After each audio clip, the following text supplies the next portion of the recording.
ఒకసారి ఇది చూస్తే బ్రిటిష్ మ్యూజియంలో ఉంది. అమరావతికి ఒక గ్యాలరీ ఉంది. శాతవాహనుల కాలంలో అమరావతి రాజధానిగా ఆనాడు పరిపాలించిన నగరం అది. ఎగ్జాక్ట్గా ఇన్ని దశాబ్దాల తర్వాత మళ్ళీ అమరావతి పేరు రావడం అది కోయిన్సిడెన్స్ కావచ్చు, కానీ ఓసారి చరిత్ర. దీంట్లో చాలా సెంటిమెంట్ కూడా ఉంది. రాష్ట్రం విభజన జరుగుతుందని ఎవరు ఊహించలేదు. మళ్ళీ ఇక్కడ రాజధాని పెడతామని ఊహించలేదు. మళ్ళీ శాతవాహనుల కాలం నాటి అమరావతి పేరు, నేను మొన్న కూడా చెప్పాను, నేను ఆ రాజధాని పేరు పెట్టాలనుకున్నప్పుడు రామోజీరావు గారు ఒక రీసెర్చ్ చేసి ఆయనకు ఈ రాష్ట్రం మీద ఉండే ప్రేమతో నాకు ఒక నోటు పంపించాడు. మీరు ఏ పేరంటే ఆ పేరు పెడతారేమో, మీరు ఆలోచించండి. ఇది ఒక చరిత్ర సృష్టించే నగరం కాబట్టి నేను కూడా పరిశోధన చేశాను. నాకుండే వనరులతో పరిశోధన చేసిన తర్వాత ఈ నగరానికి ఈ పేరు పెడితే చాలా బాగుంటుందని ఆయన ఒక సూచన చేశాడు. సూచన చేసిన తర్వాత నేను క్యాబినెట్లో 10 మందితో డిస్కస్ చేశాను. 10 మందికి 10 మంది యాక్సెప్ట్ చేశారు. దీన్ని బయట పెడితే 100 మందికి 100 మంది యాక్సెప్ట్ చేశారు. అంటే ఏమాత్రం కాంట్రవర్సీ లేకుండా యునానిమస్గా అమరావతి పేరుని యాక్సెప్ట్ చేయడం జరిగింది. అలాంటి ఒక చరిత్రాత్మకమైనటువంటి నగరం అమరావతి. ఆ పుణ్యఫలమేమో చెప్పలేము. ఈరోజు మీరు చూస్తే నేను రాజధాని పేరు పెట్టిన తర్వాత ఫౌండేషన్ వేసేటప్పుడు మన నీరు, మన మట్టి, మన అమరావతి ఒక ఆలోచన వచ్చింది, ఒక సెంటిమెంట్లుగా కూడా. అన్ని గ్రామాల నుంచి, ప్రతి ఒక్క గ్రామంలో నుంచి ఆ గ్రామంలో ఉండే పవిత్రమైన మట్టిని, పవిత్రమైన నీళ్ళని, ఆ గ్రామాల్లో ఉండే దేవాలయాలు, అది హిందూ దేవాలయం కావచ్చు, మసీదు కావచ్చు, లేకపోతే చర్చ్ కావచ్చు, ఇంకొకటి కావచ్చు, ఏదైనా సరే అక్కడ పూజలు చేసి ఆ పూజల ఫలితంగా ఈ మట్టిని తీసుకొచ్చి అమరావతికి చేర్చారు పవిత్రమైన భావంతో. దేశంలో ఉండే అన్ని పవిత్ర దేవాలయాల్లో ఇలాంటి కార్యక్రమం చేపట్టాం. ప్రపంచంలో ఉండే మనుషులనే వ్యక్తులు ఎవరైనా సరే మనం నమ్మేది దేవుణ్ణి. దేవుడు ఏ రూపంలో అనుకోవచ్చు, కానీ ఏ దేవుడైనా కావచ్చు, కానీ ఏ మతస్థులైనా కావచ్చు, కానీ అల్టిమేట్గా మనం అందరం నమ్మేది దేవుణ్ణి. అలాంటి ప్రపంచంలో ఉండే అన్ని ప్రార్థనాలయాల్లో పవిత్రమైన మట్టిని, పవిత్రమైన నీరుని పూజలు చేసి తీసుకొచ్చారు. ఆ ఆశీస్సులు ఉన్నాయి. ఆ మహిమే కాపాడిందని నేను అనుకుంటున్నా. ఇంకొక పక్కన మీరు ఒకసారి చూస్తే ప్రధానమంత్రి పార్లమెంటు సాక్షిగా యమునా నీటిని, పార్లమెంటు యొక్క పవిత్రమైన మట్టిని తీసుకొచ్చి, ఈ పార్లమెంటు అంటే ఈ మట్టిని మీరు ఒక ఇది ఆయన చెప్తూ, పార్లమెంటు పూర్తిగా సహకారం ఉంటుంది అమరావతికి, చట్టాలను చేసి దేశానికే చట్టాలు నిర్మించే పార్లమెంటు కూడా మీకు అండగా ఉంటుందని ప్రధానమంత్రి గారు చెప్పడం, అదే మాదిరిగా ఆ తర్వాత జరిగిన కార్యక్రమాలను మీరు చూస్తే ఆయనే ఫౌండేషన్ వేయడం, ఇది ఒక చరిత్ర. ఇలాంటి ఇప్పుడు కూడా ప్రపంచంలో గల అన్ని పవిత్ర దేవాలయాలు తీసుకొచ్చాం. ఈ మట్టి కూడా ఇప్పటికి కూడా మీరు చూస్తే అదే మాదిరిగా చేశాం. మొన్న కూడా నేను ప్రార్థన చేసి వచ్చాను అక్కడిని. ఎవరు కూడా అక్కడవన్నీ రోడ్లో ఉండే మట్టి కూడా దూకొనిపోయారు, కానీ ఈ మట్టిని తాకలేకపోయారు. అదొక గొప్ప విశిష్టత, పవిత్రత. నెక్స్ట్, ఈరోజు చాలామంది అడుగుతూ ఉంటారు, వై అమరావతి అలోనని. విభజన జరిగింది. విభజన జరిగినాక అప్పట్లో 13 జిల్లాలు. 13 జిల్లాలను మీరు చూస్తే స్ట్రైట్గా ఏ పక్క గిర్ర గీసిన, ఈ పక్క మడకశిర లాస్ట్, ఈ పక్క ఇచ్చాపురం, ఇంకొక స్ట్రైట్గా కొద్దిగా ఇట్లా వస్తే కుప్పం.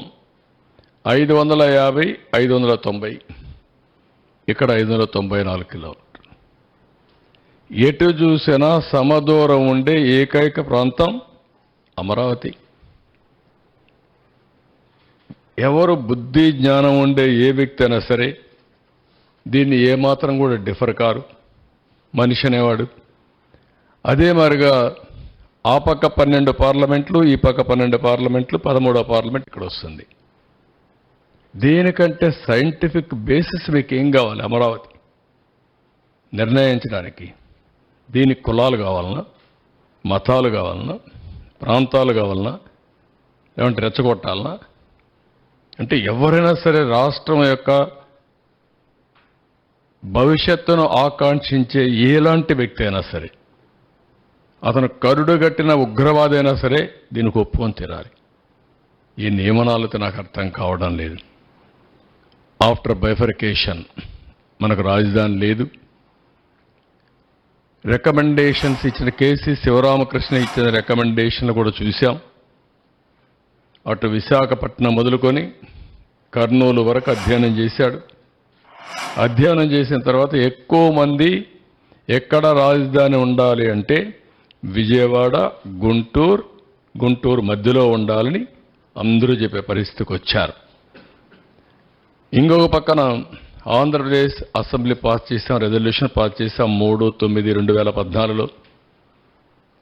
ఇక్కడ మీరు చూస్తే సెంట్రల్ అడ్వాంటేజెస్ని చూస్తే, 1 సెంట్రల్ లొకేటెడ్, 2 ప్లాంట్ సిటీ కట్టుకోవచ్చు మోస్ట్ లివబుల్ సిటీ కింద, సెల్ఫ్ ఫైనాన్స్ ప్రాజెక్ట్ కింద. అంటే మనకు అప్పటికే ఆదాయం లేదు, కొత్త రాష్ట్రం, 15,000 కోట్ల రూపాయలు ఆర్థిక లోటు ఉంది. ఇవన్నీ ఆలోచించిన తర్వాత ఏ విధంగా కట్టగలుగుతామని అనేక సార్లు ఆలోచించినప్పుడు దీన్ని అంత మునుపుండే హైదరాబాద్ నాకు ఒక అనుభవం ఉంది. హైదరాబాద్లో ఒక సిటీ నిర్మాణం చేశాం. హైదరాబాద్, సికింద్రాబాద్ 2 సిటీలు ఉన్నాయి. 3వ సిటీ సైబరాబాద్. హైదరాబాద్ ఎప్పుడో నిజాం నిర్మాణం చేశాడు. తర్వాత సికింద్రాబాద్ అభివృద్ధి అయింది బ్రిటిష్ వాళ్ళ పీరియడ్లో, ఆ డిఫెన్స్ అవన్నీ వచ్చి. ఆ తర్వాత నేను వచ్చిన తర్వాత సైబరాబాద్ నగరం. సైబరాబాద్ అందరూ అన్నారు ఇదేంటండి ఈ పక్క తీసుకుపోతున్నారు, వాస్తుకి ఎక్కడ నార్త్ ఈస్ట్లో డెవలప్ అవుతుందని కూడా మాట్లాడారు. నేను అన్నాను నాకు ల్యాండ్ అక్కడే ఉంది, అక్కడే డెవలప్ అవుతుందని చెప్పి వెళ్ళాను. అది మీరు చూస్తే ఈరోజు నాకు వచ్చింది ఒక ల్యాండ్ తప్ప హైదరాబాదుకు నీళ్లు లేవు, కరెంటు లేదు, అనేక సమస్యలు ఉన్నాయి. ఒక అడుగు నేనేసాను, ఒక అడుగు కలిసి వచ్చింది. బ్రిక్ బై బ్రిక్ నిర్మాణం చేశాం. 9 ఏళ్లలో ఒక ఎకో సిస్టమ్ క్రియేట్ చేశాం. ఈరోజు ఎవ్వరు కూడా దాన్ని రివర్స్ చేయలేని పరిస్థితి తీసుకొచ్చాం. నీళ్లు లేవు. నేను వరల్డ్ బ్యాంక్ని అడిగితే, డబ్బులు ఇమ్మని అడిగితే 20 లీటర్లు దగ్గర 20 రూపాయలు చేస్తే మేము నీళ్లు ఇస్తామని పెట్టే పరిస్థితులు. మీరు కానీ కన్జ్యూమర్కు టారిఫ్ వేస్తే, మీరు అండర్స్టాండింగ్ ఇస్తే మేము నీళ్లు ఇస్తామంటే అది ఇస్తే నా పని అయిపోతుందని నేను ఒక వినూత్నంగా ఆలోచించి కృష్ణా నుంచి రోడ్డు పక్కన పైప్ లైన్ వేయాలని నిర్ణయం చేశాను. ఒక సీజన్లో తీసుకొచ్చా. ఎంతోమంది ప్రయత్నం చేసి ఇది సాధ్యం కాదనుకుని వదిలిపెట్టిన తాగునీరు ప్రాజెక్ట్ని, కృష్ణా జలాలను హైదరాబాద్ తీసుకొచ్చాం. దాంతో చరిత్ర తిరగరాసే పరిస్థితికి వచ్చాం. ఈరోజు అలాంటి అనుభవం పెట్టుకుని దీనికోసం మేము ఆలోచించింది ఈ ల్యాండ్ పూలింగ్ అని చాలాసార్లు మేము ఆలోచించాం. హైదరాబాద్కి ఒక ఎట్లా చేయాలి అని మేము ఆలోచిస్తే, ఒక టవర్ కట్టాలి. టవర్ కట్టాలంటే ఎట్ట కట్టాలి, ఏం చేయాలి? ఒక 6-7 బ్రెయిన్ స్టార్మింగ్ సెషన్స్ పెట్టుకున్న తర్వాత మాకు క్లూ దొరికింది. ఆ క్లూనే ఒక సైబరాబాద్ హైటెక్ సిటీ ఒక టవర్ కట్టాలని. ఆ టవర్ కట్టాలంటే ఎవరు కడతారు? డబ్బులు ఎవరు పెడతారు? ఎక్కడ చేయాలని అప్పుడే BOT మోడల్ ఎల్ఎన్టీ టెండర్ పిలిచాం, వచ్చారు, వాళ్ళకి ఎల్ఎన్టీకి ఇచ్చాం. ఇండియాలో బెస్ట్ కన్స్ట్రక్షన్ కంపెనీ ఆ రోజున ఎల్ఎన్టీ. ఒక హైటెక్ సిటీ కట్టిన తర్వాత ఏం చేయాలి? కంపెనీలు రావాలి. కంపెనీలు రావాలంటే ఏం చేయాలి? ప్రపంచం తిరగాలి. 14 రోజులు అమెరికాలో నేను కంపెనీ టు కంపెనీ తిరిగి ఐటీ స్ట్రెంగ్త్ ఇన్ ఇండియా, దాంట్లో తెలుగు వారి యొక్క పాత్ర ఇవన్నీ చెప్పి ఎడ్యుకేట్ చేశాను. ఏది హైటెక్ సిటీ ఫిలప్ చేయడానికి. ఆ తర్వాతనే వచ్చాయి అన్ని కంపెనీలు. ఆ తర్వాత చరిత్ర మీరు చూశారు. అంటే ఒక పని చేయాలంటే మళ్ళీ అక్కడి నుంచే నెంబర్ ఆఫ్ ఇంజనీరింగ్ కాలేజెస్ పెట్టాం. ఈరోజు ఇక్కడ చదువుకున్న వాళ్ళు హైదరాబాద్కి వచ్చారు, హైదరాబాద్ అని చదువుకున్న వాళ్ళు విదేశాలకు పోయారు, సెటిల్ అయ్యారు. కడాన మైక్రోసాఫ్ట్ CEO కూడా హైదరాబాద్లో పనిచేసి CEO అయ్యే పరిస్థితికి వచ్చాడు. ఒక ఈవెంట్ ఏ విధంగా అభివృద్ధి అవుతుందో ఎగ్జాంపుల్స్ ఇవన్నీ. అలాంటి పవిత్రమైన భావంతో చేసిన నగరం, పవిత్ర లక్ష్యంతో ఒక ఆశయం కోసం ఈ నగరాన్ని నిర్మాణం ప్రారంభించాం. ఇక్కడికి వచ్చినప్పుడు నారాయణ గారు మంత్రి. చాలాసార్లు ఆలోచించాం, నారాయణ పంపించేవాడిని, ఏం చేద్దాం అని ఆలోచించాం. కడాని ఇక్కడ కొంతమంది ల్యాండ్ ఇవ్వడానికి సిద్ధంగా ఉన్నారు అనేది ఫస్ట్ స్టెప్. అది అయిన తర్వాత ఆలోచించాం, ల్యాండ్ ఇవ్వడానికి సిద్ధంగా ఉన్నది ఎట్లా ఇవ్వాలి, ఏ రేటుకు కొనాలి. మా దగ్గర డబ్బులు లేవు, ఎప్పటికే 15,000 కోట్లు డెఫిసిట్ ఫైనాన్స్. మేము మాట్లాడుకోనంగా అటా డెవలప్ చేసి ల్యాండ్ పూలింగ్ అనే ఆలోచన వచ్చింది. ఆ ల్యాండ్ పూలింగ్ అనే ఆలోచన సాధ్యమా? ఇది ఒక ఇండస్ట్రీ పెట్టాలంటే ఒక 20 ఎకరాలు 30 ఎకరాలు ల్యాండ్ ఎక్విజిషన్ చేయాలంటే గవర్నమెంట్ ఆఫ్ ఇండియా ఇచ్చినట్టు కొత్త రూల్స్ అన్నీ పాటిస్తాం. ఒక ఇరిగేషన్ ప్రాజెక్ట్ చేయాలంటే ఎంత కష్టపడ్డా మనం చూసాం.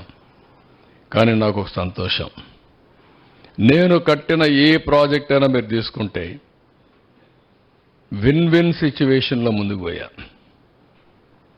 నేను ఒకటే మనసులో పెట్టుకున్నాను, ఒక ప్రాజెక్టు కడితే ఆ ప్రాజెక్టు వల్ల లబ్ధి పొందిన వాళ్ళు ఎంత ఆనందంగా ఉంటారో, ఆ ప్రాజెక్టు వల్ల ఆస్తి నష్టపోయిన వాళ్ళు కూడా అంతే ఆనందంగా ఉండాలి. అంటే ఎక్కువ కాంపన్సేషన్ ఇవ్వాలి. అదే ఇచ్చాం. ఎక్కడ నా హయాంలో ఇరిగేషన్ ప్రాజెక్ట్స్కి కానీ, రోడ్డు ప్రాజెక్ట్స్కి కానీ, ఎయిర్పోర్ట్లకు కానీ ఎక్కడ గొడవనే మాట లేకుండా చేశాం. అదే హైదరాబాద్లో శంషాబాద్ 5,000 ఎకరాలు నేను చేస్తే ఒకే మాట చెప్పాను వాళ్ళకందరికీ, మీరు 5,000 ఎకరాలకు మీకు లిబరల్గా డబ్బులు ఇస్తాం, ఆ డబ్బులు తీసుకోండి, ఇక్కడ ఎయిర్పోర్ట్ వస్తుంది, పక్కన భూములు కొనండి, మీ భూమి విలువ పెరుగుతుందని చెప్పాను. అదే చేశారు కొంతమంది. ఆ విధంగా మనం చేసి డెవలప్మెంట్ కోసం ముందుకు పోయాం. ఆ దృష్టితోనే ఇక్కడ ల్యాండ్ పూలింగ్ తీసుకొచ్చాం. నెక్స్ట్, ఇది మీరు చూస్తే ప్రపంచంలోనే largest land pooling in the world.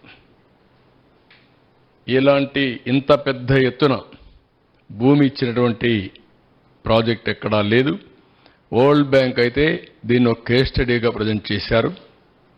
34,415 సెంట్లు, 29,966 మంది ఫార్మర్లు వాలంటరీగా స్వచ్ఛందంగా ముందుకొచ్చి ఒక్క లిటిగేషన్ లేకుండా హ్యాండ్ ఓవర్ చేశారు. ఇంకొక పక్కన CRDA ఒక బైండింగ్ అగ్రిమెంట్. ల్యాండ్ అనే సెంటిమెంట్, మేము ఈ ల్యాండ్ మీకు ఇస్తున్నాం, మీరు ఇంటర్న్ మాకేమి ఇస్తారు, ఇద్దరూ కలిసి ఒక అవగాహనకు వచ్చి తర్వాత దానికి CRDలో పాస్ చేశాం, క్యాబినెట్లో పాస్ చేశాం, వీళ్ళకి మళ్ళా అథారిటీ ఇచ్చాం, మీరు అగ్రిమెంట్ చేసుకోమని. అవన్నీ చేశారు. ఆ బైండింగ్ అగ్రిమెంట్ చేసుకుని ముందుకు పోయారు.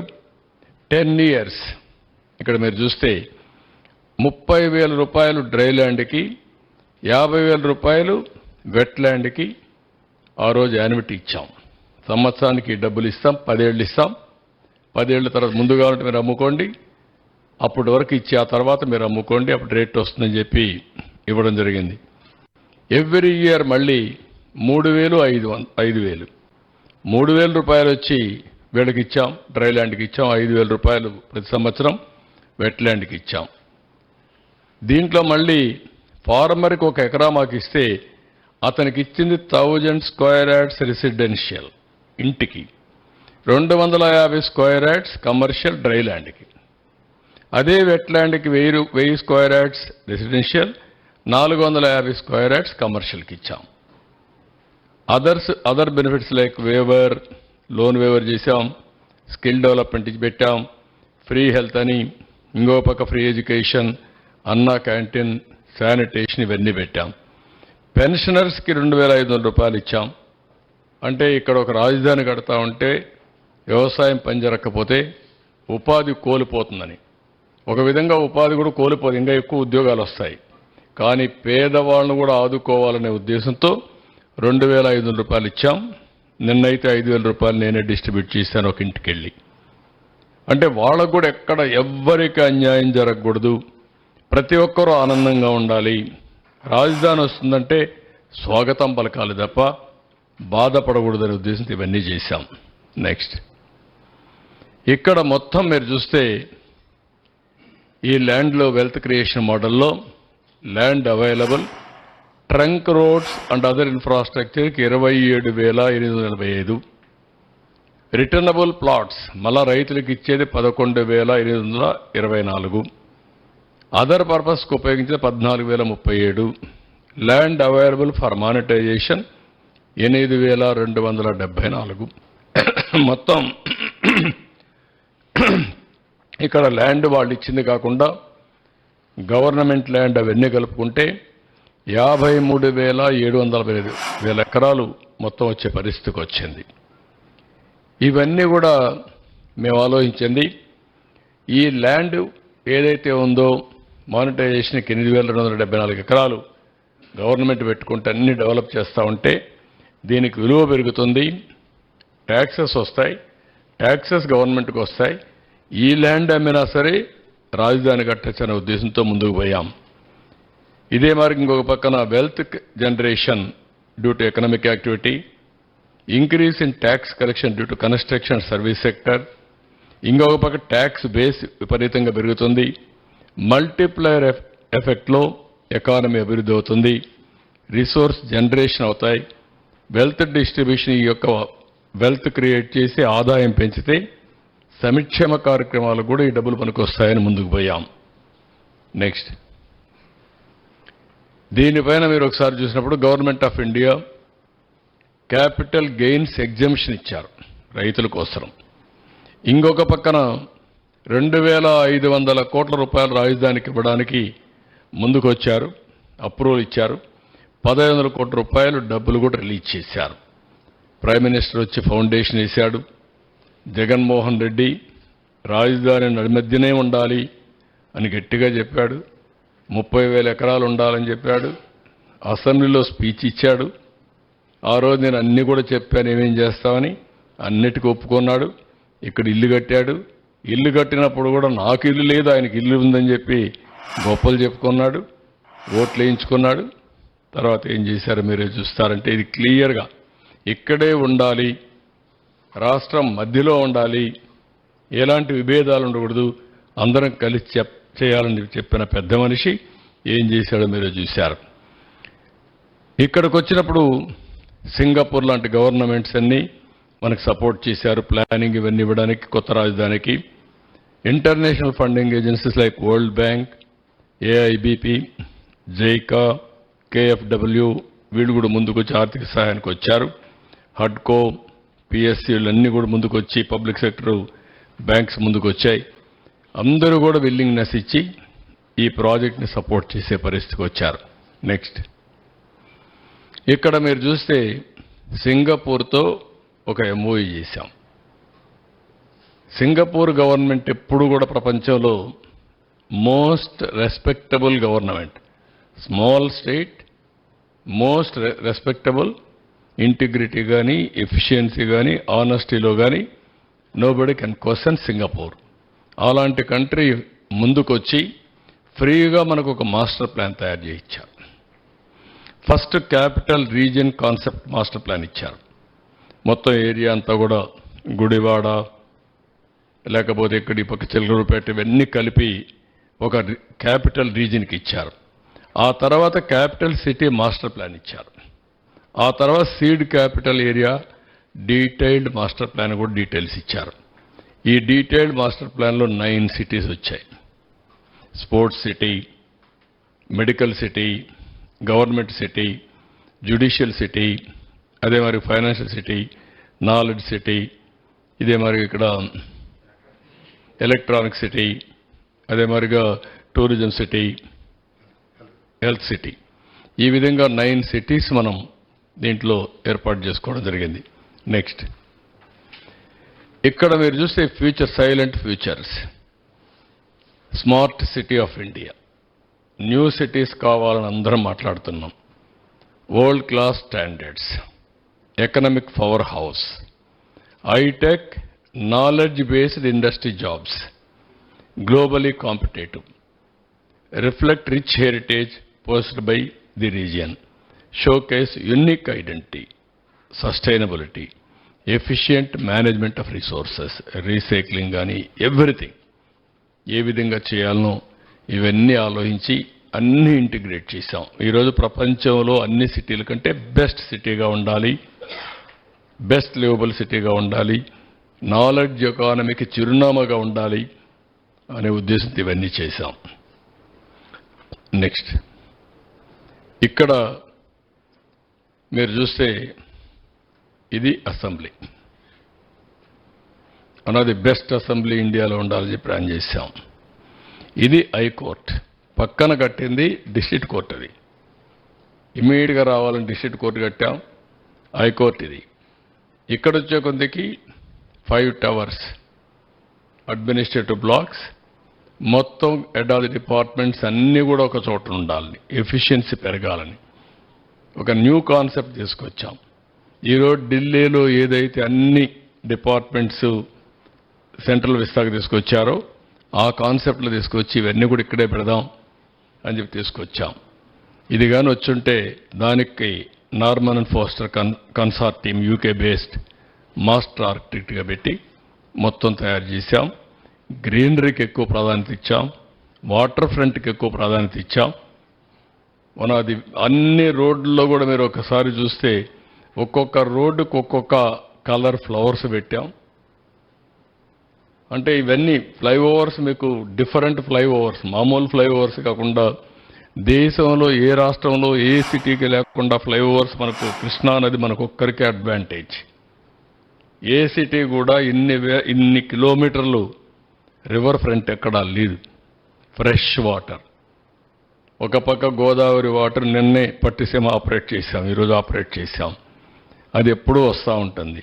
ఇంకో పక్క కృష్ణా వాటర్ వస్తుంది. 2 నదుల అనుసంధానం, నీటి ఎద్దడి లేదు, ఫ్రెష్ వాటర్ ఉంటుంది. ఫ్రెష్ వాటర్ ఉన్నప్పుడు హెల్త్ కూడా ఇంప్రూవ్ అవుతుంది. ఇలాంటి కాన్సెప్ట్స్ అన్నీ పెట్టి మనం ముందుకు పోయాం. నెక్స్ట్ ఇక్కడ చూస్తే వర్కులు,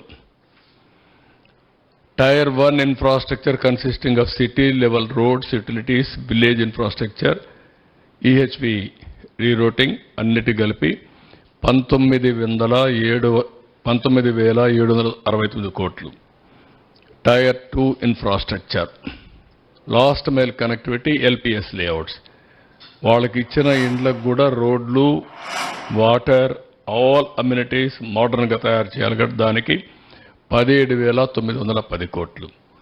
Amaravati government complex, essential infrastructure, BRTS అన్నిటి కలిపి 14,008 కోట్లు.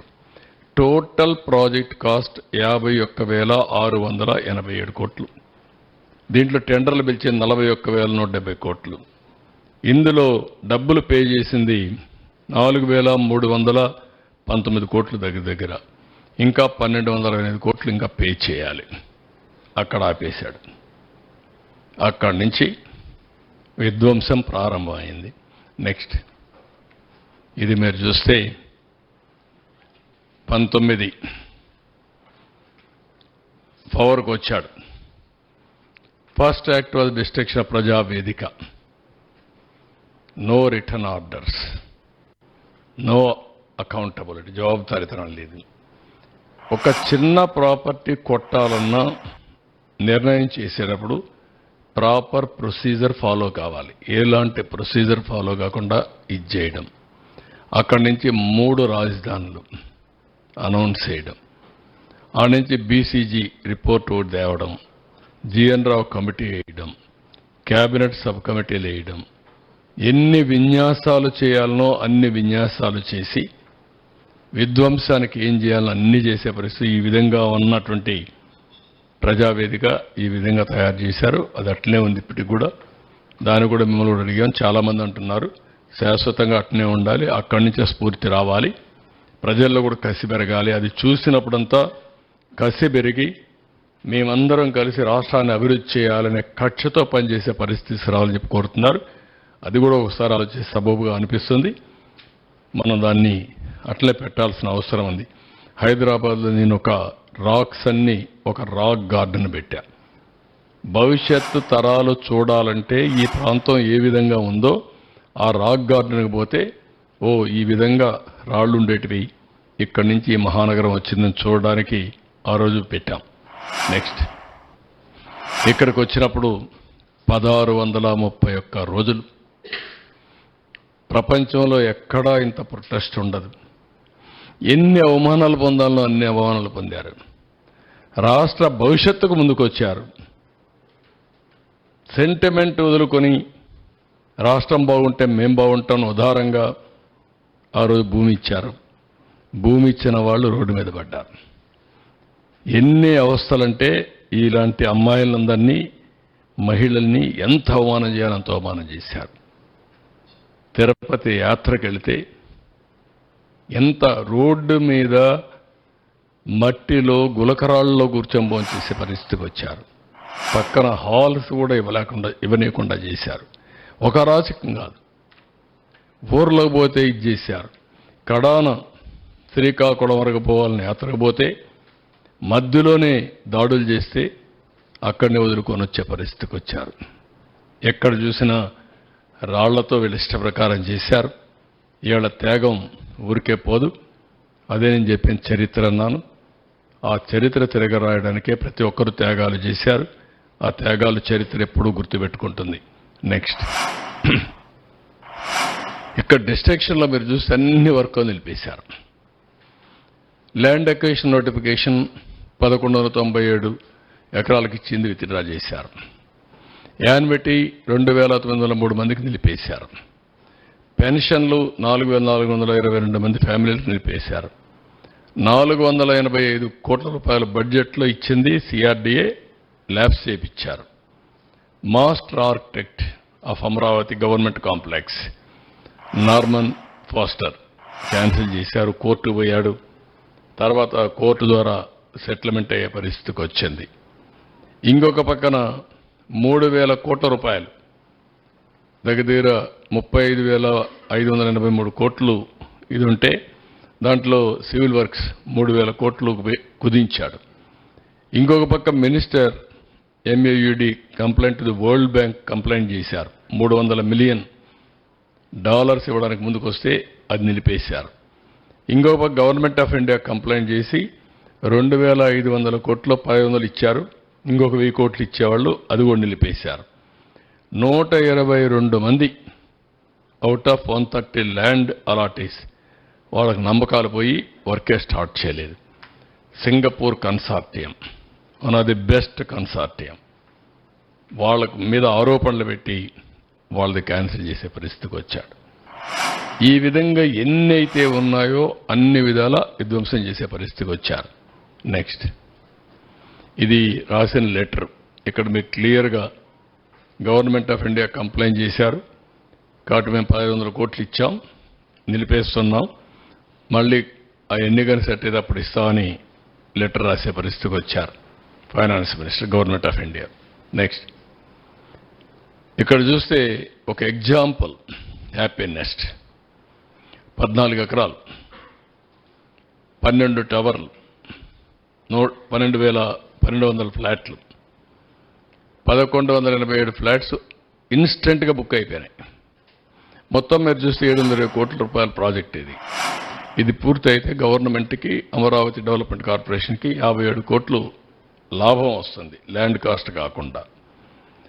ఎస్టిమేట్ కాస్ట్ 885 కోట్లు ఇంక్రీజ్ అయింది. ఇప్పుడు ప్రాజెక్ట్ కాస్ట్ ఇంక్రీజ్ అయింది, లాస్ కూడా మొత్తం ఓవర్ రన్ కానీ అన్నీ దెబ్బతిని 165 కోట్లు. ఒక్క చిన్న ప్రాజెక్టులో ఆపర్చునిటీ కాస్ట్ కానీ నష్టం కానీ 165 కోట్ల రూపాయలు నష్టం వచ్చే పరిస్థితికి వచ్చింది. వాళ్ళలో నమ్మకం పోయింది, డబ్బులు కట్టారు కానీ వాళ్ళకి మనం ఏమి ఇవ్వలేకపోయాం. 5 ఏళ్ళు అయిపోయింది. నెక్స్ట్ ఇక్కడ మీరు చూస్తే అన్ఫినిష్డ్ బిల్డింగ్స్ మొన్న మీకు చూపించాను. కాస్ట్ విపరీతంగా పెరిగింది ఇన్ఫ్రాస్ట్రక్చర్కి, కంప్లీషన్కి. క్రెడిట్ రేటింగ్స్ అమరావతి బాండ్స్ అయితే 1 అవర్లో మొత్తం అప్పుడు 2000 కోట్లు అనుకుంటాను, 1 అవర్లో వచ్చింది. అలాంటిది ఇప్పుడు రేటింగ్ కూడా కింద మేము రేటింగ్ కూడా ఇచ్చాం. మీరు ఒకసారి చూస్తే అక్యూట్ రేటింగ్స్ AASO ఆన్ 31/5/2018, ఇప్పుడు C on 30/11/2023. Brick work ratings AASO on 18/5/2018, BB+ on 31/5/2024, CRISIL rating A+ on 21/6/18, ఇది BB+ CE ఆన్ 15/5/2024. మొత్తం ఆల్ రేటింగ్స్ పడిపోయారు. What is the advantage of rating? Credibility. Credibility వల్ల, కాన్ఫిడెన్స్ వల్ల ఇచ్చేవాడు కూడా డబ్బులు పెట్టుబడి పెడతారు, తక్కువ ఇంట్రెస్ట్ రేటు కూడా ఇచ్చే పరిస్థితి వస్తుంది. ఇన్వెస్టర్స్లో దెబ్బతిన్నాం, బ్రాండ్ ఇమేజ్ పోయింది.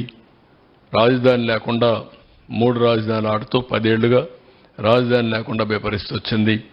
Pride and self respect scatter అయిపోయింది.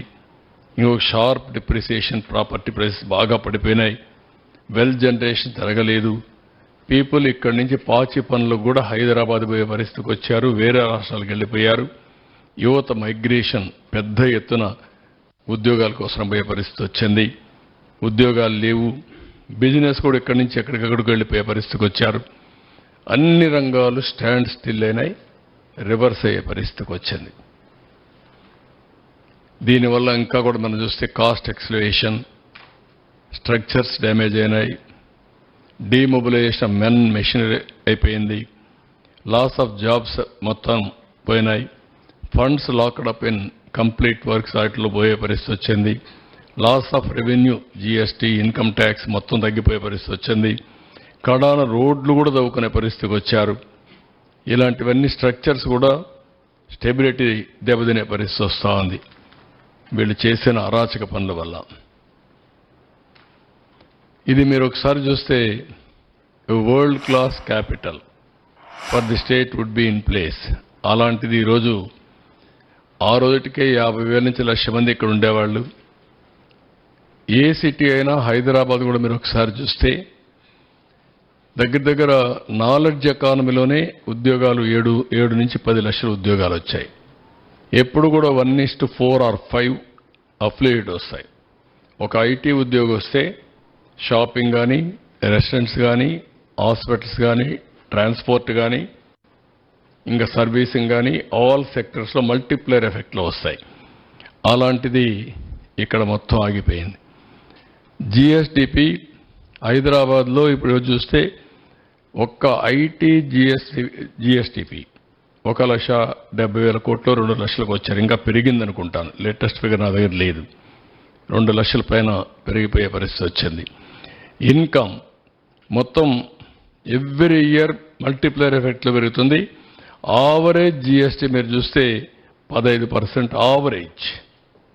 ఈ టైప్ ఆఫ్ యాక్టివిటీ కాదు, ఆవరేజ్ GST కూడా 15 నుంచి 20% పెరుగుతుంది.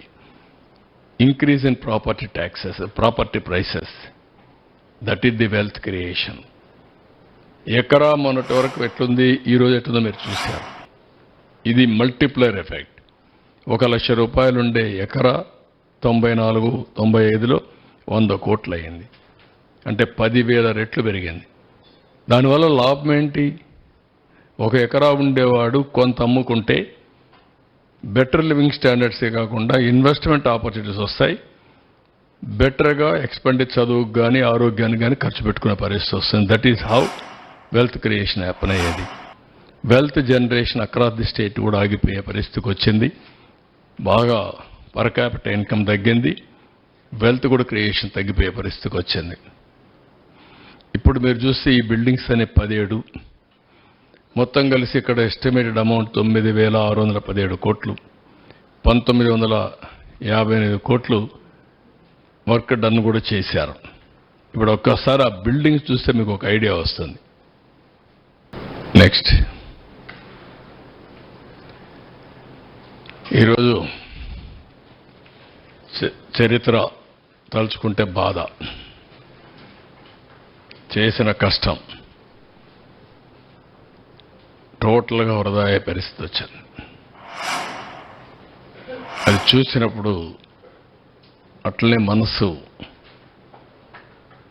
ఏమాత్రం కూడా నిగ్రహం చేసుకోలేని పరిస్థితి వస్తుంది. ఇంత కష్టపడితే ఈ మార్గం చేశారేంటి దుర్మార్గం అంటే జాతి ద్రోహం. ఇది నాకు కాదు, నేను నిమిత్త మాత్రుడిని, ప్రభుత్వం నిమిత్త మాత్రం. ఆ రోజు మాకు ఈ అవకాశం వచ్చింది. వచ్చిన అవకాశాన్ని సద్వినియోగం చేసి తద్వారా మళ్ళీ ప్రజలు నిలదొక్కోవాలి, రాష్ట్రం నిలబడాలి అనే ఉద్దేశంతో ముందుకు పోయాం. 10 ఏళ్ళు రాజధాని లేదు.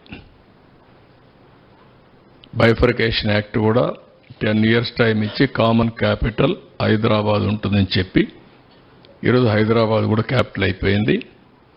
మనకు రాజధాని లేని పరిస్థితి వచ్చింది. ఇన్వెస్టర్స్ ప్రపంచం అంతా నమ్మకాన్ని కోల్పోయారు.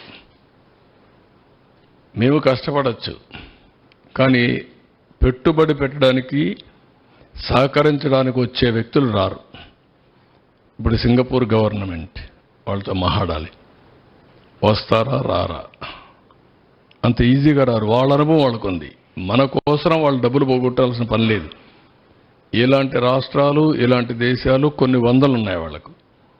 ఆ దేశాల్లో చేసుకోగలుగుతారు ఏదైనా హెల్ప్ చేయాలన్నా. మనకే చేయాల్సిన అవసరం లేదు.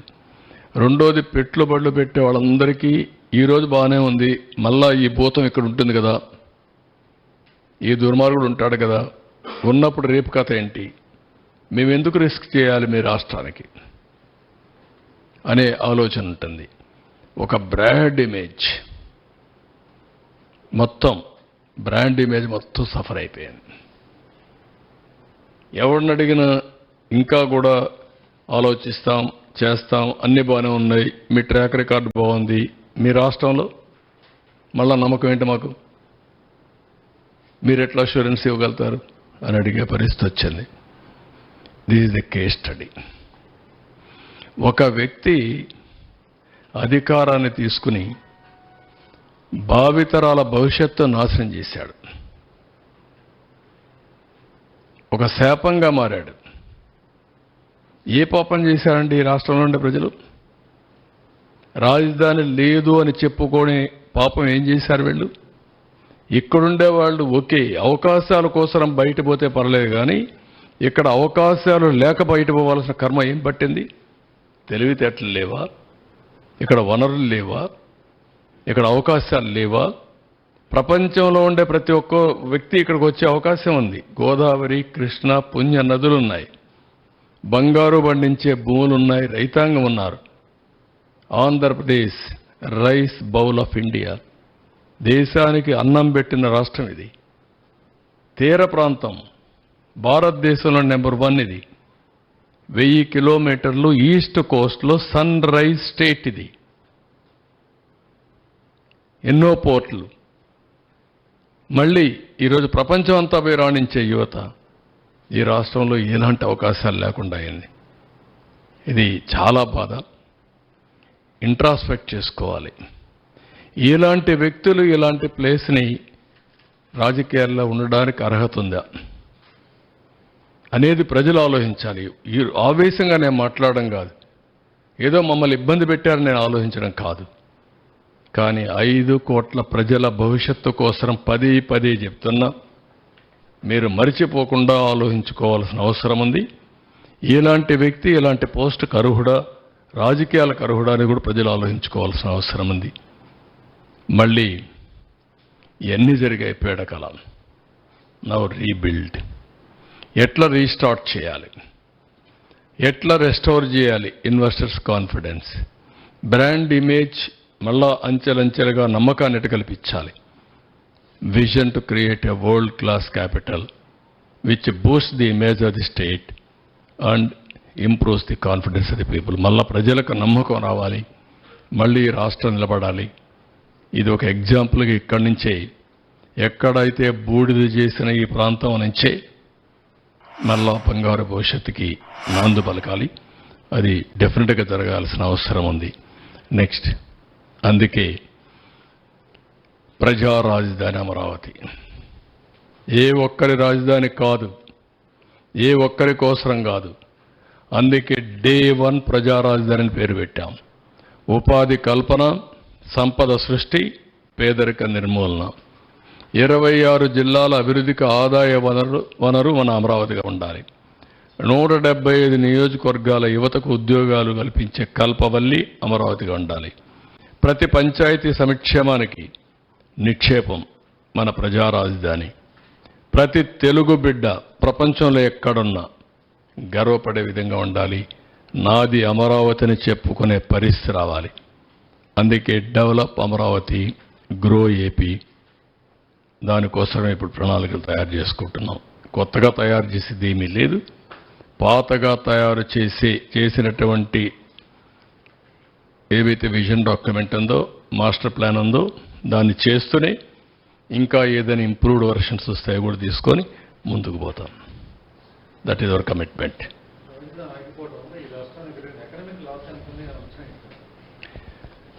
అందుకే నేను ఒక మాట చెప్పాను, ఎంత అని చెప్పలేకుండా ఉండే పరిస్థితి ఉంది. ఒక్క విషయం మీరు చూస్తే, ఆ రోజే ఎకరా 10 కోట్ల రూపాయలు అమ్మే పరిస్థితికి వచ్చింది. అక్కడి నుంచి భూమి అడిగేవాడే లేడు.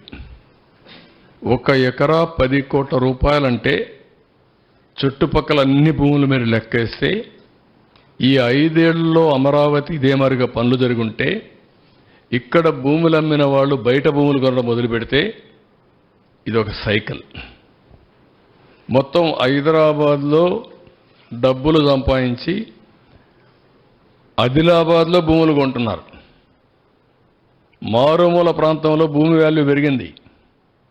ఎందుకు పెరిగింది? ఇక్కడ డబ్బులు సంపాదించిన వాడు ఇక్కడ పనిచేస్తూ ఆదిలాబాద్లో ఫామ్ హౌస్ కట్టుకొని అక్కడ శుభ్రంగా వీకెండ్ పోయి పనిచేసుకుంటూ మళ్ళా వచ్చే పరిస్థితిలో ఉన్నారు. అదే అభివృద్ధి, అదే సంపద సృష్టి. రెండోది, ఇక్కడ ఈ 5 ఏళ్లలో వచ్చుంటే నాలెడ్జ్ ఎకానమీలో కొన్ని లక్షల మందికి ఈ బిల్డింగ్లన్నీ కట్టిన తర్వాత 50,000 కోట్ల రూపాయలు ఖర్చు పెడదాం అనుకున్నాం. 50,000 కోట్ల రూపాయలు ఖర్చు పెడితే దాంట్లో రీసైక్లింగ్లో మళ్ళీ ప్రభుత్వానికి ఆదాయం ఒక 20-30 వేల కోట్లు వచ్చేసేది. ఇన్కమ్ ట్యాక్స్ వస్తుంది, జిఎస్టీ వస్తుంది, కన్జంప్షన్లో జిఎస్టీ వస్తుంది, ఎక్స్పెండిచర్లో వస్తుంది. ఇది ఎకానమీలో ఒక ఇదినమాట. ఎకానమీ అంటే ఒకటి ఉత్పత్తి చేయాలి, ఒకటి కన్జ్యూమ్ చేయాలి, అంతే. అది ప్రోడక్ట్ కావచ్చు, సర్వీసెస్ కావచ్చు, ఏదైనా కావచ్చు. అలాంటి ఎకనామిక్ యాక్టివిటీ ఉన్నప్పుడు ఆటోమేటిక్గా ఇప్పుడు హైదరాబాద్ వచ్చింది, ఎన్నేళ్ళు పట్టింది? 25 ఏళ్ళు. ఎక్కడికి వెళ్ళింది? ఊహించిన పరిణామాలు వచ్చాయి. ఎట్లొచ్చాయంటే ఒక్కొక్కసారి స్టెప్ బై స్టెప్ ముందుకు పోతూ ఉంటే యాడ్ అవుతూ ఉంటాయి. అది యాడ్ అయ్యేది. ఆ విధంగా కొన్ని లక్ష, ఒక్క 8,000 ఎకరాలు, ఎకరా 20 కోట్ల రూపాయలు చేసిందనుకోండి ఇప్పటికి 10 ఏళ్లలో. What is income? 1,60,000 కోట్లు. ఒక్క 8,000 ఎకరాలు ప్రభుత్వ భూమి మాత్రమే. 20 కోట్లకు మనం అమ్ముకోనంటే. ఈ విధంగా ప్రతి ఒక్కరికి వాల్యుయేషన్ పెరిగిపోతుంది, సంపద సృష్టించబడేది. లేబర్ దగ్గర నుంచి బాగా అమరావతిలో మనం పెట్టినటువంటి విట్, ఎస్ఆర్ఎం అలాంటి యూనివర్సిటీలో పేద పిల్లలు చదువుకుంటే ప్యాకేజీ ₹1 ఇస్తున్నారు సంవత్సరం. ఇంకా తెలివితేటలుంటే ఇంకా ఎక్కువ వస్తున్నాయి డబ్బులు. అదే కదా చాలాసార్లు ఎగ్జాంపుల్ చెప్పారు. అలాంటి one of the world class institutions ఇక్కడ తేవాలని, ఇండియాలో ఉండే టాప్ 10 ఇక్కడ రావాలి యూనివర్సిటీస్, టాప్ 10 కాలేజెస్ రావాలి, టాప్ 10 స్కూల్స్ రావాలి, టాప్ 10 హాస్పిటల్స్ రావాలి. దట్ ఈస్ ది స్పిరిట్ మనం తీసుకునింది. దానికి ఏమి ఇస్తున్నాం? కొంత ల్యాండ్ ఇస్తున్నాం, వాళ్ళు ఇన్వెస్ట్మెంట్ వాళ్ళే పెట్టుకుంటున్నారు. దానివల్ల ఈరోజు ఎస్ఆర్ఎం ఉంది. 20,000 మంది పిల్లలు చదువుకుంటున్నారు. దాంట్లో సగం మంది అన్ని రాష్ట్రాల నుంచి వచ్చారు. ఏమైంది? అన్ని రాష్ట్రాల నుంచి పిల్లలు వచ్చి మన పిల్లలు చదివే కొందికి ఇంటిగ్రేషన్. మనమే కూర్చున్నప్పుడు కొన్ని ఆలోచనలు రావు. అందరూ కూర్చున్నప్పుడు ఆ కల్చరల్ ఎక్స్చేంజ్ కానీ, నాలెడ్జ్ ఎక్స్చేంజ్ కానీ ఇవన్నీ జరుగుతాయి. అందుకే మనం సింగపూర్ పంపిస్తాం, అమెరికా పంపిస్తాం మన పిల్లల్ని. అలాంటి ఇన్స్టిట్యూషన్స్ మనం క్రియేట్ చేసుకోలేకపోతే క్రియేట్ చేయగలుగుతాం. ఆ స్పిరిట్ ఇక్కడ తీసుకున్నాం. వెళ్తున్నారు కదా, ఈ అమరావతి గురించి కేంద్రం ముందు అన్ని విషయాలు మాట్లాడతాం. నాట్ ఓన్లీ అమరావతి, అన్ని విషయాలు మాట్లాడతాం. మళ్ళీ రాష్ట్రాన్ని పునర్నిర్మాణం చేయడానికి ఏమేమి మాట్లాడాలి, అందరం కలిసి పోటీ చేశాం. 3 పార్టీలు కలిసి పోటీ చేశాం. అదే మరి ఎన్డీఏ పార్ట్నర్స్గా పోటీ చేశాం. వాళ్ళకు కూడా ఎక్స్ప్లెయిన్ చేస్తాం. ఎక్స్ప్లెయిన్ చేసి కేంద్ర సహకారం కూడా తీసుకొని మళ్ళీ పునర్నిర్మాణం ప్రారంభం కావాలి.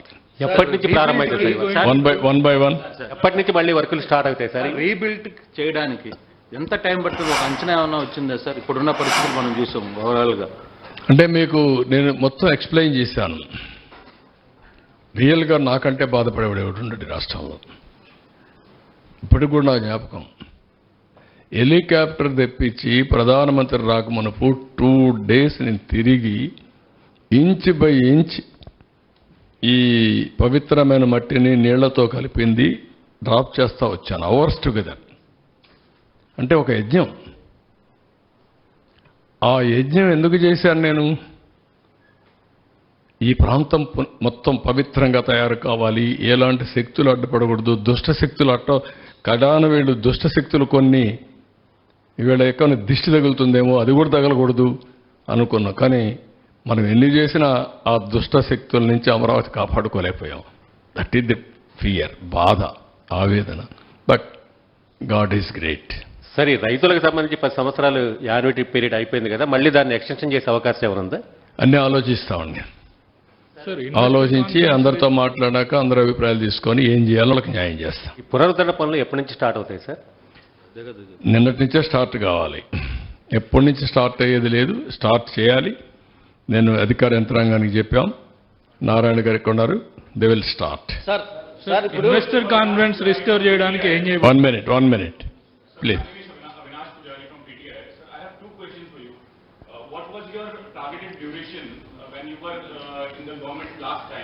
To deliver Amravati as Singapore model, and what is your target now which you have given to your always you cannot fix targets or time bound program.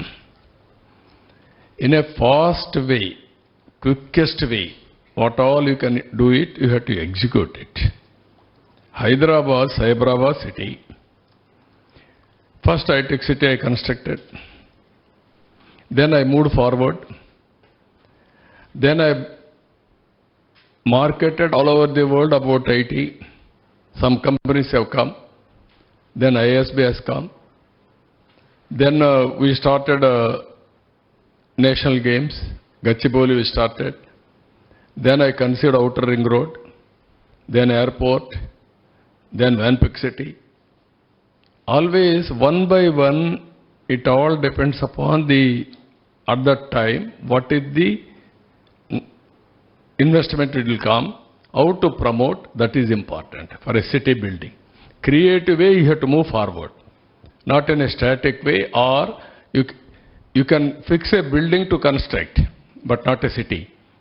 One building you want to connect what you need, one plan, money, one contractor.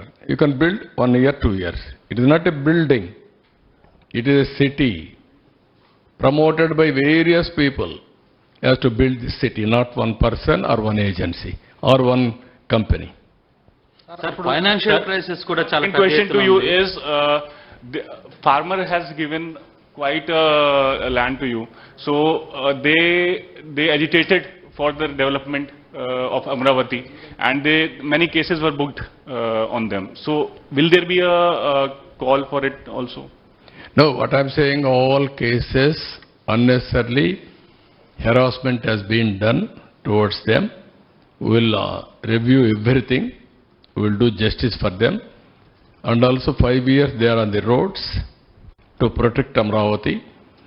Ultimately they begged people, they collected some funds, they sold some money, some properties, or with their earnings, they spent huge money for courts by engaging advocates. Sir, Judiciary also sometimes justice. We have to do something, then only justice will be done. They have done everything possible. Now how to protect them, we'll protect. CM sir, Vijay sir from ABP network sir. రెండుకి వచ్చింది sir. ఒకటి పొలిటికల్గా మీ vision ఇప్పుడు అలాగే ఉంది. 2014 ఆ టైంలో ఎలా ఉందో అమరావతికి సంబంధించి ఇప్పుడు అలాగే ఉంది. కాకపోతే ఆ టైంలో మీకు ఎదురుదెబ్బ జరిగింది ఎలక్షన్స్లో. అంటే మిగతా ప్రాంతాల్లో వదిలేయండి, ఎక్కడైతే మీరు డెవలప్ చేయాలనుకున్నారో ఇక్కడే మీకు పార్టీ ఎదురుదెబ్బ తగిలింది. కానీ 5 ఏళ్ళు గడిచేసరికి ఒక ట్రెమెండస్ విక్టరీ అయితే వాళ్ళు మీకు ఇచ్చారు. అంటే ఈ ట్రాన్సిషన్ని మీరు ఎలా చూస్తున్నారు? మీ విజన్ని వాళ్ళు అప్పుడు అర్థం చేసుకోలేకపోయారా? రెండో క్వశ్చన్, మళ్ళీ భవిష్యత్తులో ఎప్పుడన్నా ఏదన్నా సుదూరకాలం కావచ్చు, మరొక ముఖ్యమంత్రి ఎవరైనా వచ్చి నేను రాజధాని తీసుకెళ్లి కడపలో పెడతాను, శ్రీకాకుళంలో పెడతాను అనకుండా లీగల్గా అమరావతి ఏపీకి రాజధాని అన్నట్టు సిమెంట్ చేయడానికి లీగల్గా ఏదైనా అవకాశం ఉందా? రెండో పాయింట్ ఎగ్జామిన్ చేయాలి. ఎవ్వరు కూడా మరీ ఇలాంటి మెంటల్ ఫెలోస్ వస్తే తప్ప ఇంతవరకు ఇండియా చరిత్రలో రాజధాని మారుస్తా అన్నాడు ఎవడు లేడు. స్వతంత్రం వచ్చిన తర్వాత ఎవరన్నా ఉన్నారా? నాకు తెలియదు, మీరు చెప్పాలి. నేను కూడా 45 ఏళ్ళు రాజకీయాల్లో ఉన్నా, అట్ ది హెల్మ్ ఆఫ్ అఫేర్స్లో ఉన్నా. నేను ఎవరిని చూడలా. First time I'm seeing a different politician.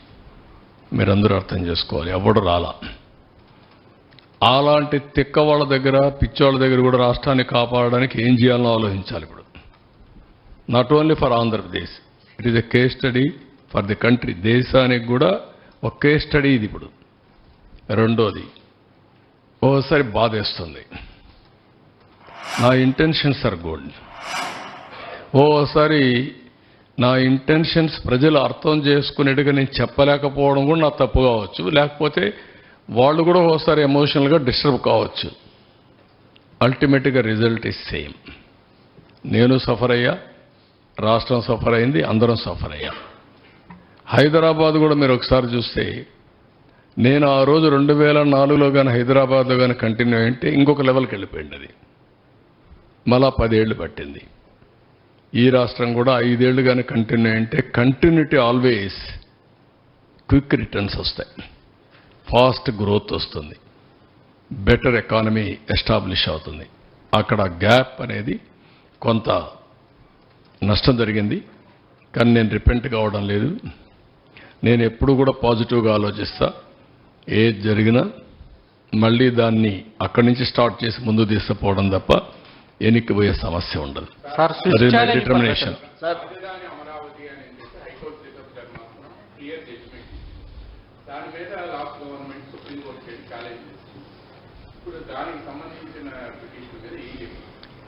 అన్నీ కూడా లీగల్ హర్డల్స్ అన్ని తప్పించి పాజిటివ్గా అమరావతిని నిర్మాణం చేయడానికి ఎలాంటి అవసరాలు ఉన్నాయో, ఎలాంటి అవకాశాలు అన్నీ ఉపయోగించి మళ్ళా ముందుకెళ్తాం. లీగల్గా ఏం చేయాలి, నేను ఇక్కడ మీకు స్పరాది మూమెంట్ ఇచ్చేస్తా, ఇది విత్డ్రా చేస్తాను కాకుండా లీగల్ ప్రాబ్లమ్స్ అన్నీ సార్ట్అవుట్ చేస్తాం. త్యాగం చేసిన వాళ్ళపైన పెట్టిన కేసులు కూడా రివ్యూ చేస్తాం. అన్నీ చేసి మళ్ళా ఈజ్ అవుట్ చేసి ఒక కండ్యూసివ్ ఎన్విరాన్మెంట్ క్రియేట్ చేసి అమరావతి పునర్నిర్మాణం ప్రారంభమవుతుంది, ముందుకు తీసుకెళ్తాం. సార్, గతంలో మీరు రాజధాని స్టార్ట్ చేసినప్పుడు ఫైనాన్షియల్ అసిస్టెన్స్ బాగుంటుందని స్విచ్ ఛాలెంజ్ పద్ధతిలో ప్రాజెక్ట్ పెట్టారు, ఒకటి తీసుకొచ్చి మండలం. ఏది? సిబిడి, సీడ్ బిజినెస్ డిస్ట్రిక్ట్ అని ఒకటి స్విచ్ ఛాలెంజ్. స్విచ్ ఛాలెంజ్ అది అట్లాంటిది ఏమైనా చేసే ప్లాన్ ఏమైనా చేశారు? అట్లా అన్ని కూడా వర్కౌట్ చేయాలి. అప్పుడు కూడా స్విచ్ ఛాలెంజ్ పెట్టింది ఒక సిటీని డెవలప్ చేయడానికి ప్రపంచమంతా కూడా వెళ్ళి ప్రపంచంలో ఉండే బెస్ట్ కంపెనీస్ తీసుకొచ్చి డెవలప్ చేయడానికి పెట్టాం. ఇప్పుడు ఎందుకు ఈ ల్యాండ్ వాల్యూ పెరుగుతుంది? మనం ఆలోచిద్దాం. మంచి రోడ్డు వేయాలా, మంచి వస్తువులు ఇవ్వాలా, ఇవన్నీ వేసి దేనికోసం వేస్తాం? మంచి కంపెనీలు రావాలా, మన పిల్లలకు ఉద్యోగాలు రావాలా, సంపద సృష్టించాలా. అందుకే కదా అలాంటి చేసే ఎక్స్పర్టైజ్ ఉండే కంట్రీస్ ముందుకు వస్తే వాళ్ళ సర్వీసులు ఉపయోగించుకోవాల్సిన అవసరం లేదు. వ్యక్తులు కానీ, సంస్థలు కానీ, కంట్రీస్ కానీ. అలాంటి సంస్థే సింగపూర్ సంస్థ. దాన్ని తరివేసినటువంటి హీన చరిత్ర గత ప్రభుత్వంది. వాళ్ళు ఇప్పుడు వస్తారా రారా? వాళ్ళతో మాట్లాడాలి. వాళ్ళకంటే క్రెడిబుల్ ఆర్గనైజేషన్ లేదు ప్రపంచంలో. ఇంకెత్తుక్కోవాలి మనం.